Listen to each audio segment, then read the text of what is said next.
राजस्थान के इस किले के बाहर एक सरकारी चेतावनी लगी है। सूर्यास्त के बाद प्रवेश वर्जित है। पर सवाल ये नहीं है कि यहां आना मना क्यों है। असल सवाल ये है कि अगर भानगढ़ खाली है तो रात में वहां से आवाजें किसकी आती हैं। भानगढ़ कभी एक जिंदा शहर हुआ करता था, हंसते खेलते बाजारों की रौनक और बीच में खड़ा एक भव्य किला। लेकिन आज यहाँ सिर्फ खंडहर है और खामोशी जो बोलती है। लोग कहते हैं ये खामोशी मौत से पहले की आखिरी सांस है। इस किले में रहती थी राजकुमारी रत्नावती, खूबसूरती ऐसी कि दूर दूर से राजा रिश्ते भेजते थे। लेकिन उसी किले की परछाइयों में एक तांत्रिक रहता था जिसे लोग सिर्फ एक नाम से जानते थे, सिंघिया।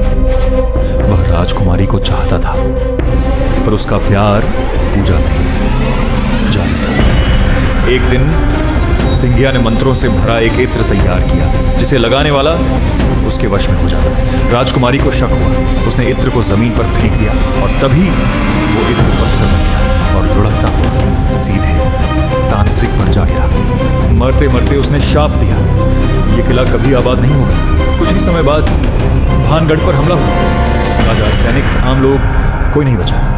पूरा शहर एक ही रात में उजड़ गया। लेकिन मौत के बाद भी कहानी खत्म नहीं है।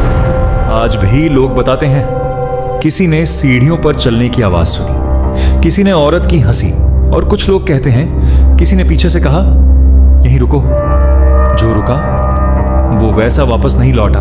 लेकिन सच ये नहीं है कि भानगढ़ में आत्माएं हैं। सच ये है कि भानगढ़ में जो भी जाता है वह अपने डर को साथ ले जाता है और वही डर धीरे धीरे उसकी आवाज बन जाता है। शायद इसलिए जो आवाजें सुनाई देती हैं वो किसी और की नहीं, हमारी ही होती है। भानगढ़ आज भी खड़ा है, खामोश मगर जागता हुआ, और इंतजार कर रहा है अगले उस इंसान का जो कहेगा मुझे डर नहीं लगता। भानगढ़ आज भी खड़ा है, खामोश मगर जागता हुआ, और इंतजार कर रहा है अगले उस इंसान का जो कहेगा मुझे डर नहीं लगता। लेकिन याद रखना, डर वहां नहीं होता, डर हमारे अंदर होता है।